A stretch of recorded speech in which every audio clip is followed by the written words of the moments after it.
पूरे रेडी है ना स्वामी जी को उनका प्रेस कॉन्फ्रेंस आयोजन किया गया है इस मुद्दे को लेकर। अभी वर्तमान समय में झारखंड की स्थिति बहुत ही दयनीय है। यदि कहा जाए तो एक सरकार, एक लोकतंत्र की जो बात करते हैं, ऐसा कुछ भी नहीं दिख रहा है। सबसे पहला मैं एक विषय पे बात करना चाहूंगा। मैं 5 प्रश्न वर्तमान सरकार से करना चाहता हूं संत समाज की ओर से। युवा हमारे भविष्य है।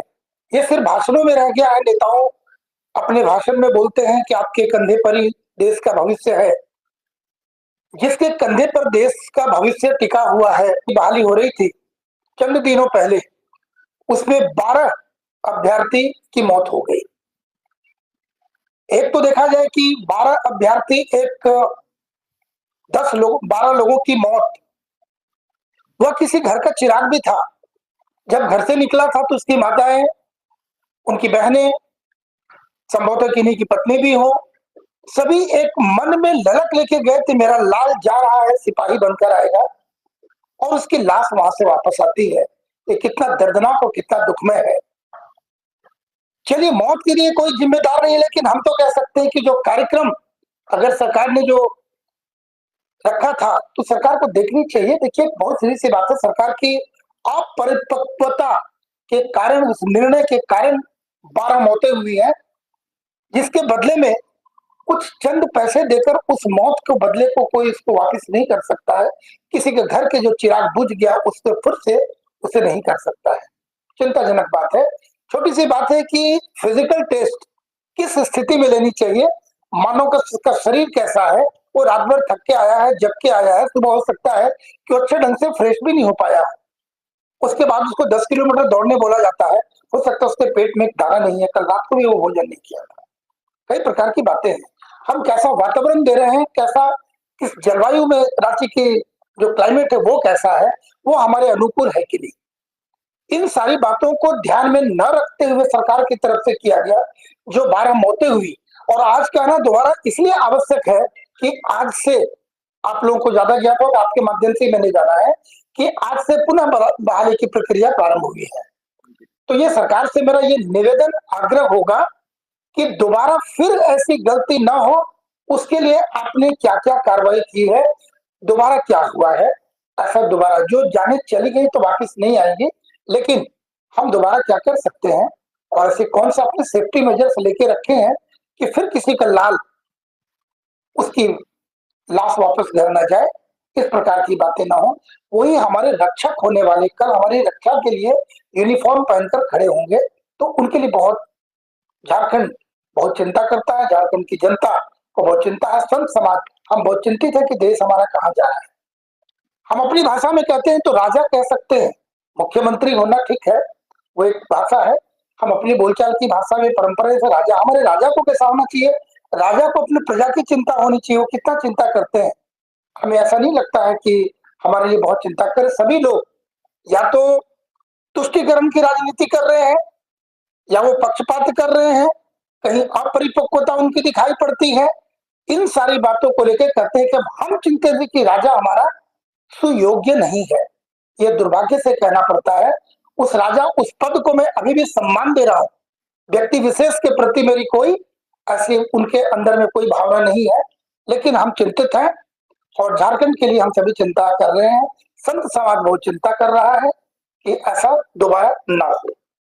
तो 5 प्रश्न, जैसे मैंने कहा कि सरकार से मैं 5 प्रश्न करता हूं। तो पहला प्रश्न जो था हमारा युवाओं के बारे में। दूसरा, युवाओं की बात हम करते हैं, पढ़ लिख कर डिग्रियां ले रहे हैं बच्चे हमारे, और वो सीधा राज्य से बाहर जा रहे हैं, नौकरी ढूंढने 2 जून की रोटी की तलाश में बाहर जा रहे हैं।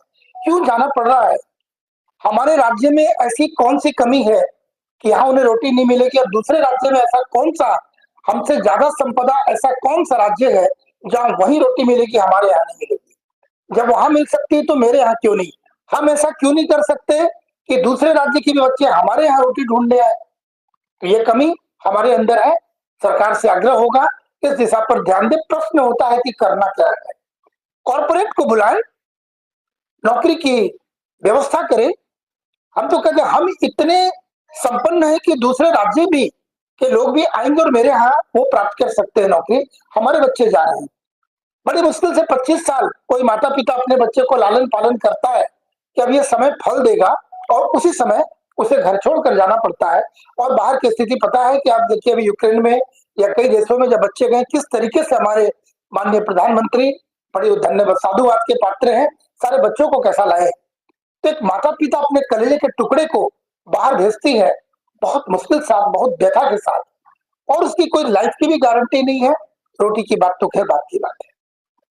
तो पुनः सरकार से निवेदन होगा मेरा कि इस दिशा पर बहुत ध्यान देने की आवश्यकता है। नंबर 3, प्रश्न नंबर 3 होता है रोहिंग्या मुसलमान। रोहिंग्या ये हमारा देश है, एक देश की व्यवस्था होती है, नागरिकता होती है, तो धर्मशाला से बदतर हो गया है।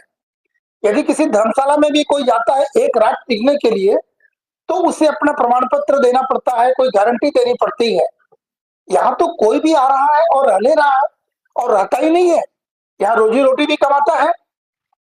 हमारे बहुत भोले भाले सादे सरल आदिवासी समाज की बेटियां, हमारी बहनें, यदि उनके ऊपर आप देखेंगे कितनी सरल निर्मल जल की तरह होती है, बड़ा छलिया ढंग से छल करके उनसे एक प्रेम रचाता है। वो प्रेम नहीं है, वह एक षड्यंत्र के तहत वो प्रेम करता है, प्रेम जाल में फंसाकर, यानी लव जिहाद उसे कह सकते हैं।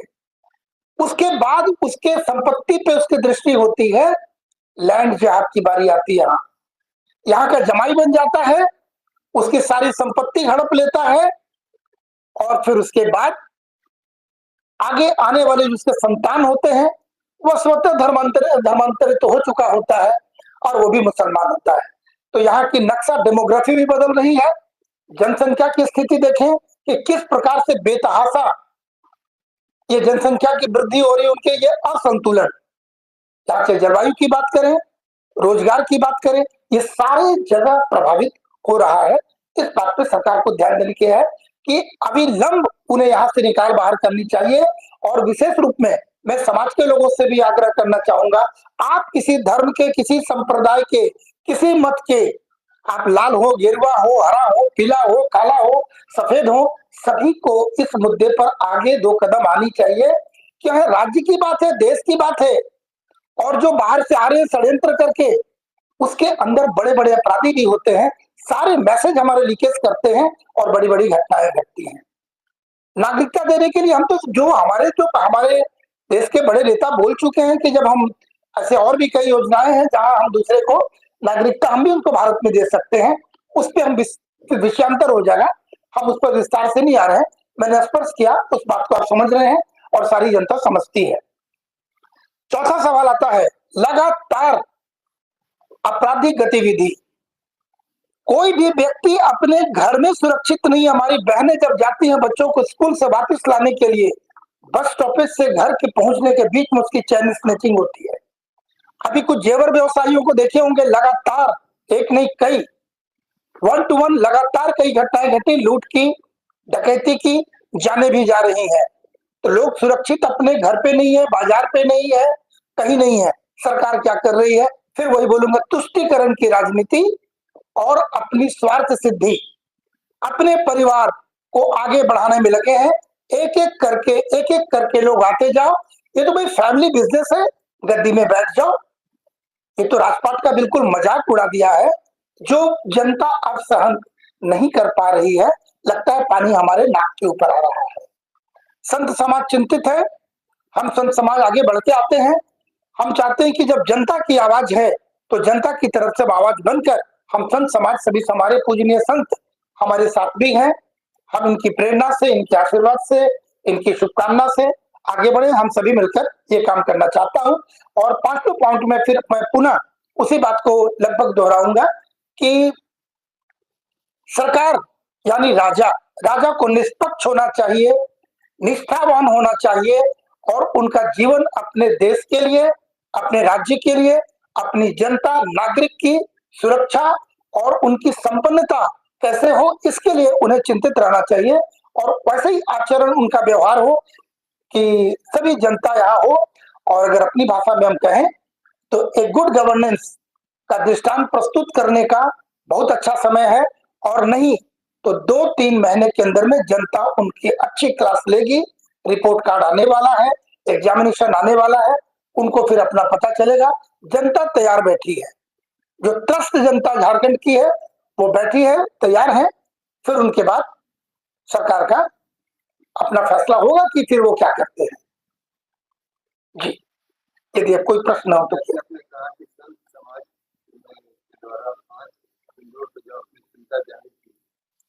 क्या ऐसा हम लोग माने कि संत समाज आने वाले दिनों में योगी जी ने समाज संभाली, झारखंड में इसी तरह से कोई संत कमान संभालेगा? यदि जनता चाहेगी तो सारे संत खड़े हैं, हम संतों का क्या लेना। हम तो एक टाइम खाकर एक वस्त्र में भी हम अपना 24 घंटा निर्वहन कर सकते हैं। तो ये संतों को आप देख ले, जो भी संत हमारे हम सभी हैं, तो योगी जी ने किया है, एक रास्ता खोला है उन्होंने। वो बड़े साधुवाद के पात्र हैं, पूजनीय आदित्यनाथ योगी जी, जो अकल्पनीय कार्य किया है उन्होंने, और एक समाज को एक नया मैसेज मिला है। तो निश्चित रूप से संत समाज यदि चिंतित है, यदि जनता चाहती है कि ऐसा हो, तो संत समाज तैयार है, जो योग्य है, जो करने योग्य है, वो सेवा के लिए बिल्कुल खड़े। हमें तो हमें क्या, हमें तो राज भोगना, हमें कुछ कोई सुविधा से आवश्यकता नहीं है, हमें कोई आवश्यकता कुछ भी नहीं है। हम सेवा करने के लिए, हमारा जीवन का कण कण, जो भी शेष जीवन हमारा है संतों का, कण कण समाज के लिए है। अपनी कोई अभिलाषा नहीं होती हमारी, हम जनता के लिए बिल्कुल तत्पर हैं।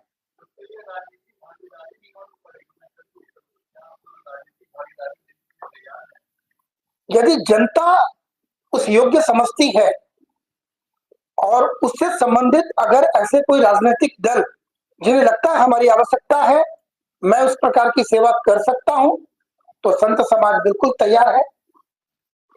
आपने युवाओं की भविष्य की चिंता बताई है, स्वागत योग्य है, लेकिन झारखंड सरकार कहती है कि कोविड वैक्सीन के कारण युवाओं की मौत हुई है। उधर पुलिस मुख्यालय बोलती है कि इसका कोई मेरे पास डाटा नहीं है। तो ये जिम्मेवारी कौन जिम्मेवार, कहाँ से इस तरह की बातें? पुलिस मुख्यालय जो है वो प्रशासन है, जो शासन के अधीन काम करती है। हमारे शासक जो है वो, मैं पहले बोला है, वो निष्पक्ष और निष्ठापूर्ण कार्य नहीं कर रहे हैं, इस बात की चिंता है। कोविड के कारण अगर ऐसा हुआ है, पूरे दुनिया को भारत ने निःशुल्क कोविड का वैक्सीनेशन बांटा है, और कोविड के समय भारत की शक्ति, हमारी धार्मिकता, हमारी आध्यात्मिकता, हमारी उदारता को पूरा विश्व देखा है, और किस प्रकार पूरे विश्व की सेवा भारत ने किया है ये सर्वज्ञात है। हमारे चंद लोगों की बोलने से हम उनकी चिंता नहीं करेंगे, पूरा विश्व प्रमाणित करता है कि भारत की क्या भूमिका रही है। जो कोई नहीं बनाया वो देकर हमारे प्रधानमंत्री के, हमारे देश के प्रधानमंत्री के माध्यम से ये कार्य किया गया है, जो पूरी दुनिया उसकी सराहना कर रही है। तो सरकार अगर इस विषय पर कुछ कार्रवाई नहीं करती तो क्या संत समाज आगे आकर के इसका विरोध करेगा? बिल्कुल, मैं तो अभी अपनी सरल शांत भाषा में मैं निवेदन कर रहा हूं, आवश्यकता पड़ेगी हम सड़क पर भी उतरेंगे, आमरण अनशन करेंगे। जो भी हमारा शास्त्र सम्मत, कानून सम्मत, संविधान की को सम्मान देते हुए जो भी लड़ाई आंदोलन करना होगा, संत समाज तैयार है। हम संतों का जीवन, हम समाज के लिए आए हैं। एक संत होते जो गुफाओं में बैठकर हैं, लेकिन आज संत, कम से कम झारखंड के संत आप देखेंगे, हम सड़कों पर हैं, और इसी कारण से आपके बीच हमें आकर ये वक्तव्य हमें देना पड़ रहा है। आपने पलायन की बात की है, सभी राजनीतिक पार्टियां, सामाजिक कार्यकर्ता, सामाजिक संगठन पलायन की बात करती है, लेकिन ऐसा कुछ नहीं हो पाता है और पलायन जारी रहता है। जितने लोग लड़ाई लड़ते हैं वो अरबपति और खरबपति हो जाते हैं, पलायन करने वाले जहां के तहां ही खड़ा रह जाते हैं।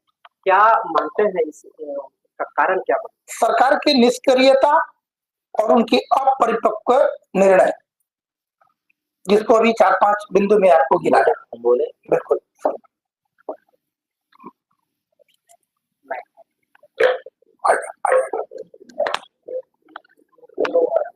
अच्छा, क्या कारण है कि सनातन समाज अब तक नहीं सके? सनातन समाज के लिए देखिए, सबों की भागीदारी की आवश्यकता है, इसमें समाज की भी आवश्यकता है, लेकिन मैं जिम्मेदारी लेता हूं कि संत समाज का ये हमारा नैतिक कर्तव्य बनता है कि हमारा समाज किधर जाए, धर्म अध्यात्म की रक्षार्थ साधु संत तो सड़क पर निकल चुके हैं, गांव गांव हम भ्रमण करते हैं, घूमते हैं, वहां प्रवास करते हैं, लेकिन जो शीर्ष पे बैठे हैं, जो सरकारें हैं, उन सरकारों का एक बहुत बड़ा दायित्व बनता है कि क्या संत समाज, आप देखेंगे कितनी ये दुख होने वाली बात है, क्या बीच बीच में सुनते हैं संतों का अपमान। यहाँ कई सरकारें हैं कि संतों को गोली से भूना गया। जिस देश में राम के ऊपर प्रश्न हो, ये राम की धरती है, कृष्ण की धरती है, बिरसा मुंडा की धरती है, गुरु गोविंद सिंह की धरती है, महाराणा प्रताप की धरती है, वीर शिवाजी की धरती है, और इस धरती में, राम की धरती में, राम को ढूंढने में 500 वर्ष लग गए। इससे लज्जाजनक बात क्या। साधु संत तो हम कानून हाथ पे लेंगे नहीं, जिनके हाथ पे कानून रहा, आप देखेंगे रात के 12 बजे कोर्ट का दरवाजा खटखटाया है। राम को प्रश्न खड़ा करते हैं कि राम का अस्तित्व तो नहीं है, राम सेतु पर प्रश्न करते हैं। तो मेरा निवेदन होगा कि मीडिया बंधुओं को उनसे भी कभी एक बार मुखातिब होने की आवश्यकता है कि आपने तो राम के ऊपर प्रश्न उठाया था। आज देश का सौभाग्य है कि श्री राम मंदिर बनकर तैयार है। 22 जनवरी को मैं भी वहां, अपने सौभाग्य था कि वहां रहने का मुझे अवसर मिला। चिट्ठियां दे देकर बुलाई गई, निमंत्रण देकर बुलाया गया। देश लालायित है, आपके टीवी पर देखकर लोग अपने आप को सौभाग्यशाली समझते थे श्री राम का दर्शन करके, लेकिन वो अभागा जिन्हें पत्र दिया गया उसके बाद भी नहीं गए, वो आगे भविष्य में भी राम से, श्री राम से क्या नजर मिलाएंगे। तो ऐसे लोगों से सनातन की रक्षा की आशा करना तो बेईमानी है। लेकिन साथ ही साथ मैं यह भी कहूंगा, वर्तमान में जो केंद्र सरकार है, मैं इनकी प्रशंसा करूंगा कि ये संतों का, गाय का, गंगा का, गायत्री का, महिलाओं का और अपने प्रजा को देवतुल्य मानकर इस प्रकार की सेवा कर रहे हैं। यह हमारा सौभाग्य है कि इस प्रकार का एक नेतृत्व देश को मिला है। हम लोग बहुत संतुष्ट हैं और अभी उनकी सेवा देश में होनी चाहिए। पूरा विश्व भारत के ऊपर टकटकी लगाकर बैठा है। जब यूक्रेन को या दूसरे देश को किसी प्रकार की जब संकट आते हैं तो वो भारत के ऊपर देखता है कि भारत ही हमारा प्रकार के, वो आगे भविष्य। चिट्ठियां दे देकर बुलाई गई, निमंत्रण देकर बुलाया गया। देश लालायित है, आपके टीवी पर देखकर लोग अपने आप को सौभाग्यशाली समझते थे श्री राम का दर्शन करके, लेकिन वो अभागा जिन्हें पत्र दिया गया उसके बाद भी नहीं गए, वो आगे भविष्य में भी राम से, श्री राम से क्या नजर मिलाएंगे। तो ऐसे लोगों से सनातन की रक्षा की आशा करना तो बेईमानी है। लेकिन साथ ही साथ मैं यह भी कहूंगा, वर्तमान में जो केंद्र सरकार है, मैं इनकी प्रशंसा करूंगा कि ये संतों का, गाय का, गंगा का, गायत्री का, महिलाओं का और अपने प्रजा को देवतुल्य मानकर इस प्रकार की सेवा कर रहे हैं। यह हमारा सौभाग्य है कि इस प्रकार का एक नेतृत्व देश को मिला है। हम लोग बहुत संतुष्ट हैं और अभी उनकी सेवा देश में होनी चाहिए। पूरा विश्व भारत के ऊपर टकटकी लगाकर बैठा है। जब यूक्रेन को या दूसरे देश को किसी प्रकार की जब संकट आते हैं तो वो भारत के ऊपर देखता है कि भारत ही हमारा उद्धार कर सकता है। तो हमारा देश तो स्थिति पर है और हम कह सकते हैं कि कोई भी बड़ा कार्यक्रम होता है तो वहां संतों की भागीदारी, हमारे माननीय प्रधानमंत्री संतों को आमंत्रित करके वो बड़ा सम्मान पूर्वक उनका आशीर्वाद लेकर किसी कार्य का वो श्री गणेश करते हैं। यह प्रमाण है कि देश अब उस दिशा पे चल पड़ा है केंद्र सरकार की ओर से। तो वैसी सरकार पूरे राज्य में होनी चाहिए।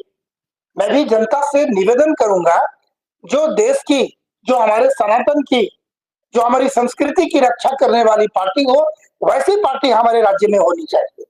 जैसा केंद्र सरकार काम कर रही है, सभी राज्यों में होनी चाहिए ऐसा। जी, आपने कहा कि अगर कोई राजनीतिक दल बुलाता है तो वह दायित्व उठाने को तैयार है। आपके बैनर के पीछे देखता हूँ लिखा हुआ है, भारत को हिंदू राष्ट्र होने तक संघर्ष करता रहेगा। बिल्कुल भारत एक धर्मनिरपेक्ष देश है। वैसे में आपकी राजनीति को जो अन्य समुदाय, जो हिंदू से अलग समुदाय, वो किस नजरिया से देखेंगे, क्या समझ? सबसे पहले आपको बड़ा सम्मान पूर्वक बोलूंगा, अपने एक शब्द को आप वापस करें अपना, कि आपकी राजनीति, मेरे कोई राजनीति से मतलब नहीं है। अगर आप राजनीति में आते हैं, जैसा कि आपने हमारे आने वाले समय की बात की आपने, हम बड़ी स्वच्छ राजनीति की बात करते हैं, हम तो धर्मतंत्र वाले व्यक्ति हैं। राम राज्य की कल्पना है। यदि हिंदू राष्ट्र की बात करते हैं तो दूसरे शब्दों में हम राम राज्य कह सकते हैं। राम राज्य कोई एग्जाम्पल देता है, फ्रेज मुहावरे की तरह बोलता है, अरे पूछो मत तो राम राज्य है, तो हम तो राम राज्य की तरफ देश में सभी लोग यहाँ एक घाट पे, बकरी भी, गाय भी, सांप भी, बिच्छू भी, सभी एक घाट पे पानी पीने की वही कल्पना है। हमारे देश में जो भी है सभी वो राम राज्य के प्रजा होंगे। हाँ, शर्त है कि आपको भी उस व्यवस्था को स्वीकार करनी पड़ेगी, करनी चाहिए। तो भाई सभी को स्वागत है, सभी को सम्मान, हमने सभी को गले 70 वर्षों से गले लगाकर रखा है। हमने तो कभी थाली पे छेद नहीं किया, हम तो पत्थर नहीं चलाते हैं, हम तो सड़क में बसें नहीं जलाते हैं, हम थाने पे आग नहीं लगाते हैं। लेकिन उन्हें सुधरने और सुधारने की आवश्यकता है जो थोड़ा भटक गए, वो भी हमारे कहीं ना कहीं अपने, उनसे मेरा कोई द्वेष नहीं है, पर पूरे समाज की एक आवश्यकता है कि उन्हें भी हम मुख्य धारा में लाए, उनके भी बच्चे पढ़े, वो भी स्वस्थ रहें, हम उनकी भी चिंता करते हैं। जब राम राज्य आएगा, यानी हिंदू राष्ट्र की बात करते हैं, तो हम किसी धर्म निरपेक्षता, मतलब किसी धर्म के हम तो कहीं भी विरुद्ध नहीं है, हम किसी धर्म की बात नहीं करते हैं। हमारे धर्म के ऊपर कोई भी आक्षेप लगाता हो, हमारी मूर्तियों को लोग अपमानित करता हो, हम तो नहीं करते ऐसा कभी। तो ये दृष्टांत आज ही दिया है, जब हिंदू राष्ट्र आएगा तो सभी संपन्न रहेंगे, प्रसन्न होंगे और उन्हें लगेगा ये काम और पहले होना था। चाहे किसी देश के कोई समाज के किसी वर्ण के लोग होंगे, किसी संप्रदाय के लोग होंगे, सभी खुश रहेंगे, इस बात की मेरी गारंटी है। गुरु जी, राम मंदिर बनने में 500 वर्ष लग गए और उसमें साधु संतों की अहम भूमिका रही। तो हिंदू राष्ट्र बनने में क्या लक्ष्य है, कितना दिनों में हिंदू राष्ट्र बनना है? ये तो हम तो खड़े हैं, इसमें सभी को सहयोग चाहिए। भारत की 142 करोड़ जनता, उन्हें मन बनाना पड़ेगा। मैं 142 करोड़ बोल रहा हूं, यानी संपूर्ण भारत की जनसंख्या की बात कर रहा हूं, मैं किसी वर्ण, मैं किसी संप्रदाय की बात नहीं कर रहा हूं। यदि सभी एक मिलकर करते हैं, जैसे रोहिंग्या की बात मैंने किया, चाहे हमारे देश में जो मुसलमान भाई जो रहने वाले हैं उनकी भी भूमिका होनी चाहिए। मैं उन मुसलमानों की बात कर रहा हूं जो देश से बाहर आकर हमारे यहाँ षड्यंत्र रचा रहे हैं। तो हमारे देश में जो भी रहने वाले हैं, वो हिंदू हो, मुसलमान हो, सिख हो, ईसाई हो, पारसी हो, बौद्ध हो, जैन हो, इन सबों की भूमिका की आवश्यकता है। और जिस दिन ये उंगली, जिस दिन सब एक मुट्ठी बन जाएगा और ये ऊपर जब संतों का आशीर्वाद मिलेगा, तो निश्चित रूप से भारत हमारा हिंदू राष्ट्र था, हिंदू राष्ट्र है, उसे हम घोषणा की बात करते हैं, मांग करते हैं कि आधिकारिक तौर पे हिंदू राष्ट्र होनी चाहिए। एक अंतिम प्रश्न होगा, झारखंड को बचाना, किससे डर है झारखंड को बचाने की, आप यहाँ पे स्लोगन दीजिए। बिल्कुल सही प्रश्न किया। आपके आने के पूर्व मैं 5 बिंदु रखा हूं कि सरकार से हम 5 प्रकार की बात करते हैं। मैं आपको इसका जो मैंने बनाया है विज्ञप्ति दे भी दूंगा। आप देखिए, आपराधिक, हमारी बेटियां सुरक्षित नहीं है। हमारी बहनें जब बच्चे को लाने जाती है स्कूल से तो उनकी चैन स्नैचिंग हो जाती है। आप सब्जी का थैला लेके जाते हैं तो वो छीन लिया जाता है। व्यवसायी वो सुरक्षित नहीं है। तो कैसा राज्य? युवा हमारे पलायन कर रहे हैं, रोहिंग्या दूसरे देश के लोग हमारे घुस रहे हैं। तो सारी तरफ से संकट ही संकट दिखाई पड़ता है। जो नक्शा पहले था भारतवर्ष का, अखंड भारत की बात आप देख सकते हैं, भारत माता का आंचल कटता रहा है और हम मूक दर्शक बन के बैठे रहे हैं। लोग अपनी राजनीतिक रोटियां सेकते रहे हैं। अब नहीं चलने देंगे। झारखंड को बचाना है, एक एक जनता को आगे आना है और फिर मैं बोलूंगा हिंदू राष्ट्र लाना है। और कोई प्रश्न हो तो?